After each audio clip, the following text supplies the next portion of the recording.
ஓம் சக்தி, ஓம் ஆதிபரா சக்தி, ஓம் சக்தியே, மறுவூர் அரசியே. நல்லதே நினைப்போம், நல்லது மட்டுமே நினைப்போம். சக்தி வாக்கு பிள்ளைகளுக்கு இந்த ஆதி சக்தியின் ஆசீர்வாதம் என்றுமே முழுமையாக கிடைக்கும். உனக்கு கை காட்டி விட்டால் நீ தப்பித்துக் கொள்வாய் அல்லவா? அவர்களிடம் இருந்து உன்னை காப்பாற்ற வேண்டும் என்றுதான் உன் தாய் இப்பொழுது ஓடி வந்திருக்கிறேன். என் குழந்தைக்கு கஷ்டங்களை ஏற்படுத்துகிற அவர்கள் யாராக இருந்தாலும் அதை உன் அம்மா நான் முன்கூட்டியே தெரிந்து கொள்வேன். அதை தடுப்பதற்காக முயற்சிகளை செய்தாலும் சில சமயங்களில் சில பிரச்சனைகள் உன்னை சந்தித்து தானே ஆக வேண்டி இருக்கும். அதனால் இந்த பிரச்சனை ஒன்று உன்னை நோக்கி வந்து கொண்டிருக்கிறது என்பதை உனக்கு உணர்த்துவதற்காக வந்தேன். என் தங்கமே, கணவனை இழந்த ஒரு பெண் அவள். உன் குடும்பத்தில் இல்லை, சற்று தொலைவில் தான் இருக்கிறாள். ஆனால் எப்பொழுதுமே அவள் கண்ணில் நீ பட்டு கொண்டிருக்கிறாய். நீ எங்கே சென்றாலும் அவளை தாண்டிதான் செல்ல வேண்டியதாக இருக்கிறது. அவளின் பார்வைகள் உனக்கே சில சமயங்களில் வித்தியாசமாக தோன்ற. நம்மை ஏன் இவள் இப்படி பார்க்கிறாள் என்று நீ எத்தனையோ முறை நினைத்திருக்கிறாய். ஆனால் நீ பேச்சு கொடுத்தால் உன்னிடம் தங்கமாக பேசுவாள். பேசுகின்ற வார்த்தைகளில் நாம் மயங்கி விடலாம். அந்த அளவிற்கு அவள் பேச்சில் இனிமை இருக்கும். ஆனால் அவளுடைய மனதில் சுத்தம் கிடையாது என்பதை நீ உணர்ந்து கொள்ளக்கூடிய காலம்தான் இப்பொழுது உனக்கு வந்திருக்கிறது. மனதில் எந்த எண்ணங்களும் நல்ல எண்ணங்கள் கிடையாது. உன்னிடம் இருந்து கேட்டு தெரிந்து கொள்கின்ற ஒவ்வொரு விஷயங்களும் நீ நன்றாக இருக்க வேண்டும் என்று நினைப்பதற்காக அல்ல. நீ எல்லாம் வாழ்க்கையில் எங்கே உருப்பட போகிறாய் என்று அவள் மனதிற்குள் நினைத்து சிரித்து கொண்டிருக்கிறாள். என் தங்கமே, இது போன்றவர்களிடம் எப்பொழுதுமே சற்று கவனமாக இரு. நீ சொல்கின்ற சில ரகசியங்களை எல்லாம் உன்னிடம் இருந்து தெரிந்து கொண்டு உன் வாழ்க்கையில் மிக பெரிய பிரச்சனைகளை ஏற்படுத்தி விடலாம் என்று அவள் நினைத்து கொண்டிருக்கிறாள். என் தங்கமே, அவளுக்கு வேறு வேலை இல்லாமல் உன்னையே சுற்றி சுற்றி வந்து கொண்டிருக்கிறாள். உன்னை பற்றிய ரகசியங்களை தெரிந்து கொண்டு மற்றவர்களிடம் சொல்லி சிரித்து கொண்டிருக்கிறாள். நீ இப்பொழுது என்ன நிலையில் இருக்கிறாய் என்பதை உன்னை விட அவளுக்கு தான் தெரிந்து கொள்வதில் மிகுந்த ஆர்வமாக இருக்கிறது. நீ என்ன செய்கிறாய், எப்போது செய்கிறாய் என்று உன்னையே சுற்றி சுற்றி நோட்டமிட்டு கொண்டிருக்கிறாள். என் குழந்தையே, இது போன்றவர்களிடம் எப்பொழுதுமே கவனமாக இருக்க வேண்டியது மிகவும் அவசியமான விஷயம் அல்லவா? என் குழந்தையே, நிச்சயமாக நான் சொல்வதை நீ உணர்ந்திருப்பாய். உனக்கே அது தெரிந்திருக்கும். இனிமேல் ஒருபோதும் அவளிடம் நாம் பேசக்கூடாது, ஒதுங்கி இருக்க வேண்டும் என்று நீ நினைத்திருப்பாய். என் தங்கமே, எதிரியை கூட ஏதாவது ஒரு சமயத்தில் மன்னித்து விடலாம். ஆனால் துரோகியை ஒருபோதும் மன்னிக்க முடியாது. நம்மிடம் நன்றாக பழகிவிட்டு எல்லா விஷயங்களையும் கேட்டு தெரிந்து விட்டு அதன் பின்னால் உன் முதுகில் குத்த தயாராக இருந்து கொண்டிருப்பவர்கள். அதனால் துரோகிகளிடம் இருந்து மட்டும் எப்பொழுதுமே நீ ஒதுங்கி இருக்க வேண்டும். என் பிள்ளையே, நிச்சயமாக உனக்கு நல்ல வாழ்க்கை அமைய இருக்கின்ற நேரத்தில் அதில் தேவையில்லாத பிரச்சனைகளை ஏற்படுத்துவதற்காக அவள் தயாராகி கொண்டு இருக்கிறாள். என் தங்கமே, நீ இப்பொழுதே அவளிடம் பேச்சு கொடுப்பதை நிறுத்திவிடு. உன்னை பற்றி மற்றவர்களிடம் தேவையில்லாததை எல்லாம் பேசிக் கொண்டிருக்கிறாள். என் தங்கமே, நீயே ஒரு முறை அவளிடம் ஏன் இப்படி பேசுகிறீர்கள் என்று கேட்டு பிரச்சனைகளும் வந்தது. ஆனால் இப்பொழுது மீண்டும் அதே போலதான் நடந்து கொண்டிருக்கிறது. நீயோ ஒரு முறை அவர் அப்படி சொல்லவில்லை என்று சொன்னவுடன் மீண்டும் பேச ஆரம்பித்து விட்டாய் அல்லவா? இப்பொழுது அது எங்கே கொண்டு வந்து நிறுத்தி வைத்திருக்கிறது என்று ஒரு முறை சிந்தித்துப்பார். என் தங்கமே, எல்லோருமே மற்றவர்கள் வாழ்க்கையில் நல்லபடியாக இருக்க வேண்டும் என்று நினைப்பதில்லை. சில நல்ல உள்ளங்களும் உன்மீது உண்மையான அக்கறை கொண்டவர்களும் மட்டும் தான் அதை பற்றி சிந்திக்கிறார்கள். சிலர் எப்பொழுதுமே வாழ்க்கையில் முன்னேறிவிடக் கூடாது, எங்கே முன்னேறிவிட்டால் நீ நல்லபடியாக இருந்து விடுவாயோ அவர்களை எல்லாம் மதிக்காமல் சென்று விடுவாயோ என்று பொறாமை எண்ணங்களோடு செயல்பட்டு கொண்டிருக்கிறார்கள். இந்த அவளும் அப்படிதான் உன் மீது பொறாமை கொண்டவளாக இருந்து கொண்டிருக்கிறாள். உன்னுடைய நிலை என்ன, நீ எப்படி இருக்கிறாய் என்பதை அவள் குடும்பத்தில் அவளுக்கு வேண்டிய குழந்தை குழந்தைகளோடு ஒப்பிட்டு பார்க்கிறாள். ஐயோ, நம் பிள்ளைகள் நன்றாக இல்லையே, இவன் மட்டும் எப்படி நன்றாக இருந்து கொண்டிருக்கிறான், இவருக்கு மட்டும் வாழ்க்கையில் எப்படி நல்ல விஷயங்கள் நடந்து கொண்டிருக்கிறது என்று உன்னை பற்றியே சிந்தித்து நீ நன்றாக இருக்க கூடாது என்று அவள் வாய்க்குள் எப்பொழுதுமே சபித்து கொண்டே இருக்கிறாள். நீ தூரமாக வரும் பொழுது உன்னை சபித்து விட்டு உன்கிட்டே வந்தவுடன் ஒன்றுமே தெரியாதது போல நல்ல பிள்ளை போல உன்னிடம் பேசி சிரிக்கின்றாள். என் தங்கமே, உன் அம்மா கை காட்டுவதை விடுத்து நான் உனக்கு நேரடியாகவே சொல்லிவிட்டேன் யார் என்பதை. நிச்சயமாக நீ புரிந்து கொண்டிருப்பாய் என் தங்கமே. ஏராள பிரச்சனைகளை சந்தித்து விட்டாய் அவரால். உனக்கு வாழ்க்கையில் ஏற்பட்ட பிரச்சனைகள் ஒவ்வொன்றும் நீ வாழ்நாள் முழுவதும் மறக்க முடியாத அளவிற்கு பல பிரச்சனைகளை ஏற்படுத்தி இருக்கின்றது. உன் குடும்பத்தில் இன்று இருக்கின்ற பல பிரச்சனைகளுக்கு அவள் மட்டுமே காரணமாக இருந்து கொண்டிருக்கிறாள். என் தங்கமே, சிலருக்கு குடும்பத்துக்குள்ளேயே இது போன்ற நபர்கள் இருப்பதற்கு வாய்ப்புகள் அதிகம் இருக்கிறது. என் குழந்தையே, நீ அவர்களினுடைய குணங்களை வைத்து யார் என்று அதை தனியாக அறிந்து புரிந்து கொள். உன் தாயானவள் நான் யார் என்று மட்டும்தான் உன்னிடம் சொல்ல முடியும். எப்பேற்பட்டவள் என்றுதான் சொல்ல முடியும். அது யார், எப்பேற்பட்டவள் என்பதை நீ புரிந்து கொண்டாய். ஆனால் யார் என்பதை நன்றாக தெரிந்து கொள்வாய் அல்லவா? அதை வைத்தே நீ கணித்து கொள். எப்பொழுதுமே இது போன்றவர்களிடம் நீ நன்றாக இருக்கிறாய் என்று வெளிப்படுத்தாதே. நீ நன்றாக இருக்கிறாய் என்று சொன்னாலே அவர்கள் மனதிற்குள் வேதனை எழுந்து விடுகிறது. நீ நன்றாக இருக்கக்கூடாது என்று நினைப்பவர்களுக்கு உன்னுடைய நல்ல நிலைமையை ஏற்றுக்கொள்ள கூடிய மனப்பக்குவம் எப்படி வரும்? என் தங்கமே, அவர்களிடம் இருந்து நீ சூட்சுமமாக இனிமேல் தப்பித்து கொள்ள வேண்டும். எந்த ஒரு சூழ்நிலையிலும் அவர்களிடம் மாட்டிக்கொள்ளாதே.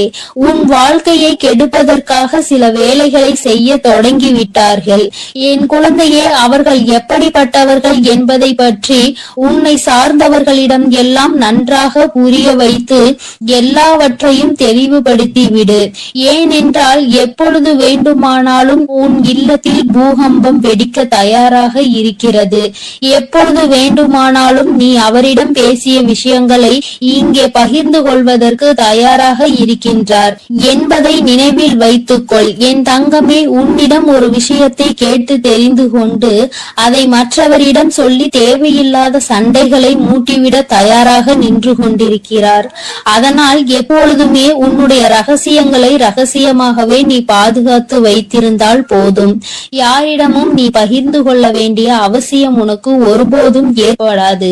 ஏனென்றால் அதுவே ரகசியமாக இருக்கும் பொழுது நீ மற்றவர்களிடம் சொன்னால் அது ரகசியமாக இருக்காது, எல்லோருக்கும் தெரிந்த ஒரு விஷயமாக மாறிவிடும் என்பதை நீ மறந்து விடாதே.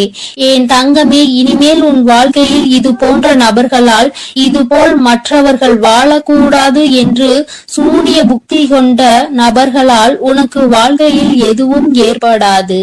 உன் அம்மா நான் உன்னை பாதுகாத்து நிற்பேன் என்பதை மறந்து விடாதே.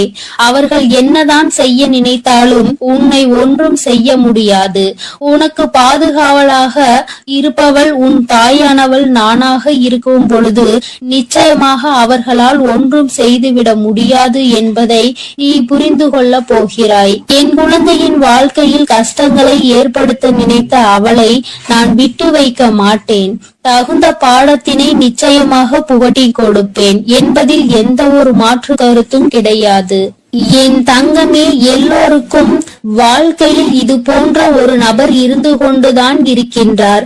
மற்றவர்கள் நன்றாக இருக்க வேண்டும், நாம் தான் இப்படி தனிமையில் வாடுகிறோம், அவராவது நன்றாக இருக்க வேண்டும் என்று மற்றவர்களை பற்றி சிந்திக்கின்ற குணங்கள் இல்லை என்றால் வாழ்க்கையில் தனிமையிலே இருந்து நிச்சயமாக மிகப்பெரிய கஷ்டங்களை எல்லாம் அனுபவிப்பார் என்பதை உன் அம்மா உனக்கு தெரிவித்துக் கொள்கிறேன். என் தங்கமே, எதற்குமே வருத்தப்படாதே, கலக்கப்படாதே. இவர்கள் பேச்சுக்கள் எல்லாம் ஒருபோதும் உன் வாழ்க்கையில் எடுபடாமல் போகும் என்பதை நினைவில் வைத்துக் கொண்டு யார் உன்னை பற்றி என்ன சொன்னாலும் எல்லாம் கடந்து போகும் என்று நினைத்து நீ இந்த வாழ்க்கையை நல்லபடியாக வாழ்ந்து முடிக்க வேண்டும். இவள் முன்னிலையில் நல்லபடியாக வாழ்ந்து காட்ட வேண்டும் என்ற நினைப்பு உனக்குள் இருக்கும் பொழுது நீ அவள் முன்னால் உன் செயலில் காட்டும் பொழுது வாயடைத்து போய்விடுவார்கள் என்பதை நீ நினைவில் வைத்துக் கொண்டு தெளிவாக நடைபோடு. என் தங்கமே, நிச்சயமாக நாம் என்ன செய்தாலும் குறை சொல்வதற்கு சுற்றி ஒரு கூட்டம் இருந்து கொண்டேதான் இருக்கும். இவர்களை எல்லாம் தூக்கி தூர எறிந்துவிட்டு உன்னுடைய வெற்றி பாதையையும் உன்னுடைய வெற்றி பயணத்தையும் உன்னுடைய ஆசையையும் நோக்கி நீ பயணம் செய்து கொண்டே இரு. உன் அம்மா உன்னோடு துணையாக நிற்பேன். என் தங்க பிள்ளைக்கு இந்த வராகி அம்மாவினுடைய ஆசீர்வாதங்கள் எப்பொழுதும் முழுமையாக இருக்கும் என் தங்க பிள்ளையே. அதனால் நீ எதற்காகவும் கலங்காதே, எதை நினைத்தும் வருந்தாதே. நீ எப்பொழுதும் நல்ல எண்ணங்களோடு இரு. வேண்டாம். அம்மா எனக்கு பதிலாக உனக்கு காவலாக இன்னொருவரை நிறுத்திவிட்டு தான் செல்கிறேன். அவர் யார் என்றும் அவர் உனக்கு எப்பேற்பட்ட உதவிகளை செய்ய போகிறார் என்றும் உன் வராகி அம்மா நான் எங்கே செல்ல போகிறேன் என்பதையும் உனக்கு நான் இப்பொழுது தெளிவாக சொல்லிவிடுகிறேன். என் தங்கமே, உன்னுடைய வாழ்க்கையில் இருக்கின்ற பல பிரச்சனைகளுக்கு காரணமாக இருக்கக்கூடிய உன்னுடைய துரோகியை பழிவாங்க செல்கிறேன். அவரின் இல்லத்திற்கு நான் இப்பொழுது புறப்பட்டு விட்டேன். என் குழந்தையே, அவரினுடைய இல்லத்தில் நடந்து கொண்டிருக்கின்ற சில விஷயங்கள் உன் அம்மா எனக்கு மிகுந்த மனவேதனையை ஏற்படுத்தியது. இந்த வராகியானவள் எத்தனையோ முறை நான் அவர்களுக்கு எச்சரிக்கை விடுத்தும் அவர்கள் கேட்பதாக இல்லை. அதை விடுத்து என் குழந்தை உனக்கு செய்வினைகளை செய்ய வேண்டும் என்று பில்லி சூனியம் ஏவல்களை வைக்க வேண்டும் என்று நினைக்கிறார்கள். உன் வாழ்க்கையை எப்படியேனும் அழித்துவிட வேண்டும் என்றுதான் அவர்கள் மனதிற்குள் எண்ணங்கள் எப்பொழுதும் இருந்து கொண்டிருக்கிறது. உன் தாயானவளுக்கு இது தெரிந்துவிட்ட பிறகும் நான் இப்படியே அதை விட்டுவிட முடியாது அல்லவா? நான் எத்தனையோ வாய்ப்புகளை கொடுத்தும் அவர்கள் திருந்தவில்லை. என்னை ஒருபோதும் அவர்கள் மதிக்கவும் இல்லை. என்னுடைய அன்பினை நான் அவர்களுக்கு முதலில் கொடுத்து பார்த்தேன். மற்றவர்களுக்கு தீங்கு செய்ய கூடாது, அப்படி செய்தால் அது உன்னுடைய வருங்கால சந்ததியை பாதிக்கும். உன்னுடைய குழந்தைகள் நிச்சயமாக இதனால் மிகப்பெரிய பாதிப்பினை அடைவார்கள் என்று நான் எத்தனையோ முறை சொல்லி பார்த்தேன். ஆனால் அது அவர்களுக்கு புரியவில்லை. அடுத்ததாக சிறு கோபத்தோடு சில எச்சரிக்கை விடுத்தேன். நீ இப்படி செய்தால் நான் உனக்கு தண்டனைகள் வழங்குவேன் என்று. ஆனால் அதையும் அவர்களுக்கு புரியவில்லை. இப்பொழுது எல்லாவற்றையும் மீறி அவர்கள் உனக்கு இது போன்ற செயல்களை செய்துவிட வேண்டும் என்று நினைத்து விட்டார்கள். இனிமேல் அவர்களை அத்தனை எளிதாக நாம் விட்டுவிட முடியாது அல்லவா? நிச்சயமாக இனி அவர்களுக்கு என்ன செய்ய வேண்டுமோ, நான் என்ன கொடுக்க வேண்டுமோ அதை நான் சரியான நேரத்தில் கொடுத்துவிட வேண்டும் இல்லையா? இல்லை என்றால் அவர்கள் உன் வாழ்க்கையை அழிக்க வேண்டும் என்று நினைத்து கொண்டிருக்கிறார்கள். அதை அவர்கள் நிறைவேற்ற துடித்தும் கொண்டிருக்கிறார்கள். இந்த வராகி உன்னோடு துணை நிற்கிறேன் என்பதை அவர்கள் புரிந்து கொள்ளவும் இல்லை. இந்த வராகி எத்தனை சக்தி படைத்தவள் என்பதை அவர்கள் உணரவும் இல்லை. இனி அவர்கள் வாழ்க்கையில் நடக்க போகின்ற விஷயங்களை நீ கண்கூடாக காணதான் போகிறாய். பொறுமை காத்தாலே அதற்கு காரணம் என்னவென்று என் குழந்தைக்கு தெரிய வேண்டும் அல்லவா? அதற்காக தான் இத்தனையையும் உனக்கு சொல்லிக் கொண்டிருக்கிறேன். இனி அவர்கள் வாழ்க்கையில் நடக்கக்கூடிய விஷயங்கள் எல்லாம் நீயே எதிர்பார்க்காத வகையில் இருக்கும். அம்மா இந்த அளவிற்கு இவர்களுக்கு தண்டனைகள் வேண்டாம் என்று நிச்சயமாக நீயே என்னிடம் கேட்கின்ற அளவிற்கு தான் அவர்கள் வாழ்க்கையில் இனி எல்லாம் நடக்க போகிறது. மற்றவர்கள் மீது சிறிது அளவு கூட இரக்கம் இல்லாமல் நடந்து கொண்ட இவர்களுக்கு மட்டும் நான் இனி இரக்கம் காட்டுவதாக இல்லை. அதனால் எந்த பலனும் இல்லை. நான் சொல்வதை எதையுமே அவர்கள் புரிந்து கொள்ளவும் இல்லை. அதனால் இனி அவர்களுக்கு தரமான சம்பவம் ஒன்று வாழ்க்கையில் காத்து கொண்டிருக்கிறது. என் பிள்ளையை வேதனைப்படுத்தியதோடு மட்டுமல்லாமல் என் பிள்ளையின் உடைமைகளை அவர்கள் பறிக்கவும் அங்கே தொடங்க ஆரம்பித்து விட்டார்கள். என் குழந்தையின் உடைமைகளை பறித்து என் பிள்ளையை நிர்கதியாக நிற்க வைக்க அங்கே முயற்சிகள் நடக்கிறது. அவர்கள் முயற்சிகள் ஒருபோதும் வெற்றி பெறாது. என் குழந்தை பதற்றத்தோடு அம்மாவிடம் ஓடோடி வந்து, அம்மா தாயே, எனக்கு ஒரு நல்ல வழி காட்ட மாட்டாயா? இப்படி என்னை வாழ்க்கையில் வேதனைக்கு ஆளாக்கி விட்டார்கள் அவர்கள். அங்கே அவர்கள் சந்தோஷமாக இருந்து கொண்டிருக்கிறார்களே என்று என் குழந்தை அடைந்த மனக்கவலைக்கு தான் இன்று நல்ல செய்தி வந்திருக்கிறது. நான் அதனால்தான் அங்கே சென்று கொண்டிருக்கிறேன். நீ அம்மா உன்னிடத்தில் இல்லை என்று நினைத்து வருந்த வேண்டாம். நான் எனக்கு பதிலாக உன் இல்லத்தில் உனக்கு காவலாக நிற்க போகிறவர் யார் என்றும் உனக்கு சொல்கிறேன். அவர்கள் உன்னுடைய குல தெய்வம்தான். இன்று அவர்கள்தான் உனக்கு காவலாக நிற்க போகிறார்கள். என்றுமே உன்னுடைய வீட்டின் நிலைவாசலில் அவர்கள் உனக்கு காவலாக தான் இருந்து கொண்டிருக்கிறார்கள். இருந்தாலும் உன்னுடைய இஷ்ட தெய்வமான இந்த வராகியும் அங்கேயேதான் நின்று கொண்டிருப்பேன். இன்று அவர்களுக்கு உன் மீது அதிக கவனத்தை நான் கொடுத்திருக்கிறேன். நான் இங்கு இருக்க மாட்டேன். நீங்கள் உங்கள் பிள்ளையை பார்த்து கொள்ளுங்கள். நான் என் பிள்ளைக்கு தேவையான சில விஷயங்களை செய்து கொடுக்க இங்கிருந்து புறப்படுகிறேன். என் பிள்ளைகள் வாழ்க்கையில் நல்லது நடக்க வேண்டும் என்றால் நான் இங்கிருந்து இன்று சென்றுதான் ஆக வேண்டும்.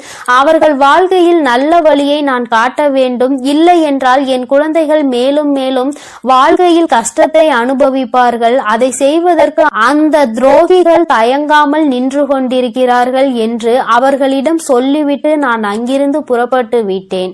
என் தங்கமே, நிச்சயமாக இன்று இரவுக்குள் உன் வாழ்க்கையில் நல்ல மாற்றங்கள், நல்ல தொடக்கங்கள் ஏற்படும். இந்த வராகியின் துணை கொண்டு என் பிள்ளை உன்னுடைய துரோகியை நீ நிச்சயமாக வீழ்த்துவாய். அவர்களுக்கு பயப்பட வேண்டிய அவசியம் எதுவும் உனக்கு இல்லை. ஏனென்றால் அவர்கள் பக்கம் நியாயம் எதுவும் இல்லை. உன் பக்கத்தில் இருக்கின்ற நியாயத்தை அவர்கள் பறிக்க நினைக்கிறார்கள். உன்னிடத்தில் இருக்கின்ற எல்லாவற்றையும் பறித்து விட்டால் அவர்கள் சந்தோஷமாக இருக்கலாம் என்று நினைக்கிறார்கள். என் தங்கமே, இனிமேல் அவர்களின் எண்ணங்கள் எதுவும் ஈடேறாது. இந்த வராகி உன் வாழ்க்கையில் இருக்கும் வரை இவை எதுவும் உன் வாழ்க்கையில் நடக்காது. இனி இந்த தாயானவளை நம்பிக்கையோடு நீ என்றுமே கை தொழுந்தால் போதும். தங்கமே, நீ அவர்களை பார்த்து பயப்படுவதால் தான் அவர்கள் உனக்கு இது போன்ற காரியங்களையும் இது போன்ற விஷயங்களையும் செய்து உன்னை பயமுறுத்தி கொண்டிருக்கிறார்கள். தேவையில்லாத பயத்தை முதலில் தூக்கி எறிந்துவிடு. உன் பக்கம் நியாயம் இருக்கின்ற பொழுது நீ எதற்காக பயப்படுகிறாய்? நேர்மையான வழியில் நீ நிச்சயமாக அதனை மீட்டெடுக்க போகிறாய். அதற்கு உன் அம்மா நான் உனக்கு துணையாக நிற்க போகிறேன். பயம் ஒருவர் மீது உனக்கு வந்துவிட்டது என்றால் அதை அவர்கள் தனக்கு சாதகமாக எப்பொழுதுமே பயன்படுத்தி கொள்வார்கள் என்பதை நீ மறந்து விடாதே. மற்றவர்களினுடைய பலவீனத்தை கண்டறிந்து அதை தனக்கு சாதகமாக பயன்படுத்துவோருக்கு நீயே காரணமாக இருக்கக்கூடாது. தைரியம் என்ற ஒன்று மனதிற்குள் இல்லாவிட்டால் கூட வெளியில் நீ எப்பொழுதும் தைரியமாக இருப்பது போன்றுதான் நடந்து கொள்ள வேண்டும். அதுதான் அவர்களுக்கு எப்பொழுதும் பயத்தை கொடுக்கும் என்பதை என் பிள்ளை நீ மறந்து விடாதே. நீ பயந்தது போல் அவர்களிடம் கெஞ்சிக் கொண்டிருந்தால் அவர்கள் உன்னை மிகவும் சுலபமாக ஏமாற்றிவிட்டு சென்று விடுவார்கள். உன் மனதிற்குள் இருக்கின்ற பயத்தினை ஒழித்து தைரியத்தோடு இந்த வராகி என் குழந்தையாக நீ வெற்றி நடை போட வேண்டும். எங்கே சென்றால் உனக்கு இதற்கான பலன் கிடைக்குமோ அந்த வழியினை நான் உனக்கு காண்பித்து கொடுக்கிறேன். என் குழந்தை என்னிடம் சொல்லியதோடு நீ அப்படியே அங்கே அமர்ந்து விடாதே. எழுந்திரி என் குழந்தையே. நாளைய விடியலில் என் பிள்ளை இதற்கான தீர்வினை தேடி நீ செல்ல போகிறாய். எங்கே சென்றால் உனக்கு இதற்கான தீர்வு கிடைக்குமோ அந்த இடத்தை நோக்கி நீ செல்ல வேண்டும். உனக்கு நிச்சயமாக அங்கே மிகப்பெரிய உதவி காத்து கொண்டிருக்கிறது என்பதை மறந்து விடாதே. யாரும் இங்கு யாரையும் வைத்து தன்னுடைய குற்றத்தினை சரியானது என்று நிரூபிக்க முடியாது. அவர்களுக்கு ஆள் இருக்கின்றார்கள், அவர்கள் தப்பித்து விடுவார்கள் என்று ஒருபோதும் நினைக்காதே. நீதியும் நேர்மையும் இருக்கும் வரை நிச்சயமாக இது போன்ற அநீதிகளை செய்பவர்கள் வாழ்க்கையில் ஒரு நாள் தோற்றுதான் போக வேண்டும் என்பதை நீ புரிந்து கொள்ள வேண்டும். என் குழந்தையே, உன்னுடைய வாழ்க்கையில் இதுவரை நடந்தது எல்லாம் இனி உன்னுடைய வாழ்க்கையில் நிச்சயமாக நல்லபடியாக நடக்கும் என நீ நினைக்க வேண்டும். இந்த வராகியானவள் உன் வாழ்க்கையில் அதனை நடத்த போகிறேன். என்பதை நீ நினைவில் வைத்துக்கொண்டு என் குழந்தை உன் மனதிற்குள் இருக்கின்ற அத்தனை பயங்களையும் தூக்கி எறிந்து நான் உன்னை எதிர்க்க பிறந்தவள் என்று மனதைரியத்தோடு என் பிள்ளை நீ நிற்க வேண்டும். என்னுடைய உடைமைகளை என்னால் காப்பாற்ற முடியும் என்ற தைரியம் உனக்குள் வர வேண்டும். அவர்களுக்கான நல்ல பாடத்தினை நான் புகட்டுவேன். இனிமேல் நீ உன்னுடைய வேலை என்னவோ அதை சரியாக செய்துவிட்டால் போதும். இந்த வெற்றி உன்னை வாழ்க்கையில் நிச்சயமாக நல்ல நிலைக்கு கொண்டு சேர்க்கும் என்பதில் எந்த ஒரு மாற்று கருத்துமே கிடையாது. இந்த வராகி என் அன்பினை நீ முழுமையாக பெற்றிருக்கிறாய் என்பதை இனி உன் வாழ்க்கையில் நீ நிதர்சனமான உண்மையாக காணப்போகிறாய். நான் உன் வாழ்க்கையில் இருப்பதை உணர்கின்ற நேரத்தில் இந்த வாழ்க்கை உனக்கு சந்தோஷமான செய்தியினை உன் கைகளில் கொண்டு வந்து சேர்க்கும் என்பதில் எந்த ஒரு மாற்று கருத்துமே கிடையாது.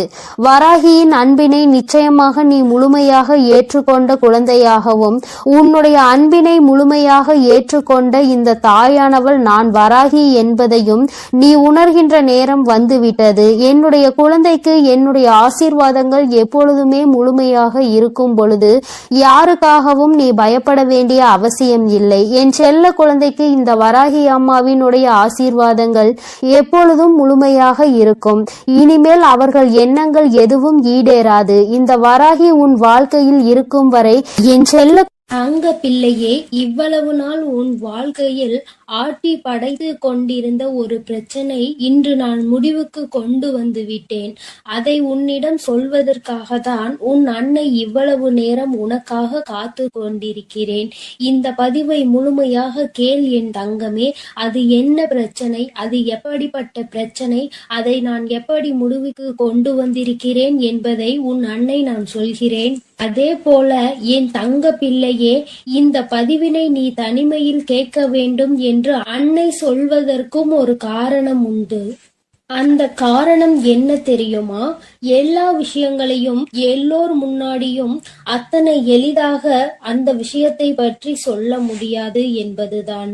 உன் வாழ்க்கையில் ஏற்படும் பிரச்சனைகள், உன் வாழ்க்கையில் இருக்கக்கூடிய அனைத்து பிரச்சனைகளையும் நீ மட்டுமே தெரிந்து கொள்ள வேண்டும். மற்றவர்கள் முன்னால் இதை நான் சொன்னால் அவர்கள் வைக்கக்கூடிய விமர்சனங்களை எல்லாம் உன்னால் ஏற்றுக்கொள்ளக்கூடியதாக இருக்காது. என் தங்கமே, இப்பொழுது இருக்கக்கூடிய பிரச்சனை உன்னை பற்றியும் உன் வாழ்க்கை துணையை பற்றியும் இருக்கிறது. அதனால் தான் சொல்கிறேன், நீ இப்பொழுது உன் வாழ்க்கை துணையை பற்றி ஒரு வார்த்தையை மற்றவர்களிடம் பேசினால் அவர்கள் உன் வாழ்க்கை துணையை பற்றி கேவலமாக நினைத்து விடுவார்கள் அல்லவா? அதனால் தான் அன்னை உன்னிடம் தனிமையில் இதை கேட்க சொல்லி இருக்கிறேன். என் தங்கமே, எத்தனைதான் கோபம் உனக்கு உன் உறவு மீது இருந்தாலும் மற்றவர்கள் அவர்களை பற்றி இப்படி பேசினால் அதை உன்னால் ஏற்றுக்கொள்ள முடியாது அல்லவா? இதனால் உனக்கு அங்கு மனவேதனைகள் தான் ஏற்படும் அல்லவா? இப்பொழுது நான் உனக்கு அதற்கான தீர்வினை கொண்டு வந்து விட்டேன். அதை நீ மற்றவர்களுக்கு முன் வெளிப்படுத்தாமல் நீ தனிமையில் கேட்டால் உன் மனதிற்கு ஒரு மிகப்பெரிய தெளிவு கிடைக்கும் என்பதற்காக தான் அம்மா சொல்கிறேன். என் தங்க பிள்ளையே, இந்த பிரச்சனை எப்பொழுது முடிவுக்கு வரும், இந்த பிரச்சனையில் இருந்து நான் எப்பொழுது தெளிவை பெறுவேன் என்று என் பிள்ளை நீ அழுது புலம்பியது ஏராளம் அல்லவா? அந்த நாட்களை எல்லாம் நினைக்கும் பொழுது உனக்கு இன்னும் மனவேதனையாக தான் இருக்கிறது. இந்த பிரச்சனை காலம் முழுவதும் தொடர்ந்து கொண்டே இருக்கிறதே, இதற்கு ஒரு முற்றுப்புள்ளி இல்லையா என்று என் குழந்தை நீ நினைக்கின்றாய். என் தங்கமே, பொதுவாகவே வாழ்க்கை துணை என்பது தான் பேச வேண்டிய இடத்தில் பேசாமல் நின்று கொண்டிருப்பதனால் அந்த அவமானத்தை தடுக்க நீ அந்த இடத்தில் பேச வேண்டிய நிலை ஏற்பட்டு விடுகிறது. நீ பேசுவதனால் அங்கே எல்லோரும் உன்னை கெட்டவர்களாக பார்க்கின்றார்கள். என் தங்கமே, இது உன் வாழ்க்கையில் நிதர்சனமாகவே நடந்து கொண்டிருக்கிறது. இதனால் உன் வாழ்க்கையில் ஏற்படும் சம்பவங்கள் எல்லாம் உனக்கு எதிராக செயல்படுகிறது. இதையெல்லாம் உன் வாழ்க்கை துணை புரிந்து கொள்ள வேண்டும். ஆனால் அங்கே சரியான நேரத்தில் பேசாமல் உனக்காக எதுவும் செய்யாமல் இருப்பதுதான் உன்னுடைய மனதிற்கு மிக பெரிய வேதனையை கொடுத்திருக்கிறது. உனக்கான உரிமையை பெற்று கொடுப்பதில் அவர்கள் சரியாக செயல்படவில்லை என்று என் குழந்தை நீ மனவேதனையில் இருக்கின்றாய். ஆனால் இதனை வெளிப்படையாக அவர்களிடம் ஒருபொழுதும் உன்னால் சொல்ல முடியவில்லை. காரணம், அவர்களுடைய எண்ணம் எப்பொழுது எப்படி இருக்கும் என்று உன்னால் இப்பொழுதுமே சரியாக யூகிக்க முடியவில்லை. ஏனென்றால் நேரத்திற்கு தகுந்தாற் போல அவர்களது மனமும் எண்ணமும் மாறிக்கொண்டே இருக்கிறது. இந்த நொடி நான் சொல்வது அவர்களுக்கு சரி என்று தோன்றினால் சிறிது நேரத்திலே நான் சொல்வது தவறு என்று சொல்கிறார்கள். இது போன்றுதான் வாழ்க்கையில் எல்லா விஷயங்களும் நடந்து கொண்டிருக்கிறது என்று என் குழந்தை நீ வேதனைப்படுகின்றாய். என் தங்கமே, உன் வாழ்க்கையில் உனக்கென்று இருக்கின்ற உரிமைகளை நிச்சயமாக மீட்டெடுக்கத்தானே வேண்டும். இதையெல்லாம் யாருக்காகவும் எப்பொழுதும் நீ விட்டு கொடுக்கவே கூடாது. என் தங்க பிள்ளையே, இந்த செயல்கள் எல்லாம் இவ்வளவு நாள் உன் வாழ்க்கையில் எத்தனை வேதனைகளை கொடுத்திருக்கிறது என்பது உன் அன்னைக்கு தெரியும். பொதுவாக வாழ்க்கை துணை பற்றிய விஷயத்தில் நீ எத்தனை வேதனை அடைகிறாய் என்பது எனக்கு நன்கு தெரியும். என் தங்கமே, வாழ்க்கை துணை என்றால் அவர்களிடம் நம்பிக்கை அதிகமாக இருக்க வேண்டும். எத்தனைதான் நம்பிக்கை வைத்து பழகினாலும் சில நேரங்களில் அவருடைய செயல்கள் நம்பிக்கை இல்லாத வண்ணத்தை ஏற்படுத்தி விடுகிறது. என்னால் அதனை ஏற்றுக்கொள்ளவோ அதனை தாங்கிக் கொள்ளவோ முடியாமல் தான் நான் திணறிக் கொண்டிருக்கிறேன். வாழ்க்கை என்பது எப்படி நடக்க வேண்டுமோ அது அப்படிதான் நடக்க வேண்டும். வாழ்க்கையில் இருக்கின்ற சூழ்நிலைகளை எல்லாம் சரியாக புரிந்து கொண்டு வாழ வேண்டும். அப்படி புரிந்து கொண்டு வாழும் பொழுதுதான் இந்த வாழ்க்கை அழகானதாக மாறும் என்பதில் எந்த ஒரு மாற்று கருத்துமே கிடையாது. என் தங்கமே, இந்த நாளில் உன் தாயானவள் உன்னை தேடி வந்து கொண்டிருக்கும் பொழுது என் குழந்தையின் மனதிற்குள் இருக்கின்ற ஏக்கங்களை எல்லாமே ஒரே நொடியில் இந்த அம்மா தீர்த்து வைக்கத்தான் போகிறேன். என் குழந்தையே, என்னை வேண்டியவருக்கும் உன்னிடத்தில் வந்து உதவியை கேட்டவர்களுக்கும் நீ மிக பெரிய அளவில் உதவிகளை செய்து கொடுத்து கொண்டு இருக்கிறாய். என் தங்கமே, உன் மனதில் இருக்கின்ற அத்தனை எண்ணங்களும் பொய்யாகி போக போகின்றது. என் தங்கமே, உன்னுடைய வாழ்க்கை இந்த அளவிற்கு ஆனதற்கு ஒரே ஒரு காரணம் உன் மனதில் இருக்கின்ற சந்தேகம் என்ற ஒன்றுதான். யாராக இருந்தாலும் முதலில் உண்மையான அன்பு என்று ஒன்றை வைத்து விட்டால் பிறகு அவர்களின் மீது எந்த ஒரு சூழ்நிலையிலும் சந்தேகப்படக்கூடாது. என்னவாக இருந்தாலும் அதனை பேசி மட்டுமே தீர்த்து கொள்ள வேண்டும். ஏனென்றால் இப்படி ஒருவருக்கொருவர் மனதிற்குள் ஒன்றை வைத்து கொண்டு வெளியில் ஒன்றை பேசிக்கொண்டு இருந்தால் வாழ்க்கையில் தொடர்ந்து பிரச்சனைகளும் வேதனைகளும் தான் வந்து கொண்டே இருக்கும் என்பதில் எந்த ஒரு மாற்று கருத்துமே கிடையாது. என் தங்கமே, வாழ்க்கையில் நம்பிக்கை இல்லாமல் இருப்பதும் இந்த சந்தேகத்தோடு இருப்பதும் வாழ்க்கையை அங்கே முடித்துவிடும் என்பதை நீ ஒருபொழுதும் மறந்து விடாதே. எத்தனையோ கஷ்டங்களுக்கு மத்தியில் கரம் பற்றிய வாழ்க்கை அல்லவா?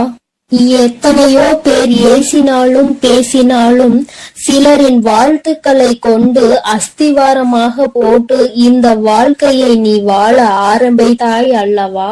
இந்த வாழ்க்கையை காப்பாற்றி கொள்ள வேண்டிய பொறுப்பு உன்னிடத்தில் தானே இருக்கிறது. அதனால் ஒருபோதும் இந்த வாழ்க்கையை காப்பாற்றி விட வேண்டும் என்ற பண்பில் இருந்து நீ ஒருபோதும் விலகிவிடக் கூடாது என் தங்கமே. என் தங்கமே, நீ இந்த வாழ்க்கையில் இருந்து விலகிவிட வேண்டும் என்று ஒரு நாளும் நான் நினைத்தது கிடையாது. சந்தேகங்கள் அதிகமாக வருகிறது என்பதற்காக யாரையும் ஒரு நாளும் சந்தேகம் இல்லாமல் என்னால் பார்க்க முடியாது. அதற்கு காரணம் என்னுடைய மனதில் தோன்றுகின்ற சில எண்ணங்கள்தான். முக்கியமாக சில விஷயங்கள் உண்மையாகவே மாறிவிடுகின்றது. அதனால்தான் என் மனதில் சந்தேகம் என்று ஒன்று இன்று வந்து கொண்டிருக்கிறது என்பதில் எந்த ஒரு மாற்று கருத்துமே கிடையாது என்பதை நீ நினைக்கின்றாய். என் தங்கமே, உன் மனதிற்குள் இருக்கின்ற இந்த எண்ணம் இன்னும் சில நேரங்களில் ஈடேற போகின்றது. நீ நினைப்பது எல்லாம் நடக்க போகின்றது. பணக்காரர்கள் ஏழைகள் என்றெல்லாம் இங்கு யாருக்கும் கிடையாது என்பதை புரிந்து கொண்டு, உண்மையான அன்பு என்ற ஒன்று யாரிடத்தில் இருந்தாலும் அதை முழுமையாக ஏற்றுக்கொள்ள வேண்டும் என்பதை என் குழந்தை நீ புரிந்து கொண்டால் போதும். என் தங்கமே, இந்த வாழ்க்கை உனக்கு சந்தோஷமான பக்கத்தை காண்பிப்பதற்காக காத்து கொண்டிருக்கிறது என்பதை நீ புரிந்து கொள். என் அன்பு பிள்ளையே, உன் வாழ்க்கையில் இத்தனை கஷ்டங்களுக்கும் பிரச்சனைகளுக்கும் காரணம் உன் மனதில் எழுகின்ற சந்தேகம் என்ற கொடிய நோய்தான் என்பதை உணர்ந்து கொள். இந்த சந்தேகம் என்ற ஒன்றை உன் வாழ்வில் இருந்து எடுத்துவிட்டால் உன் வாழ்க்கை சந்தோஷமாக மாறிவிடும். சந்தேகம் என்ற ஒன்று இருப்பதினாலேதான் பல பேரினுடைய வாழ்க்கையில் பிரச்சனைகளும் மனவேதனைகளும் வந்து கொண்டே இருக்கிறது.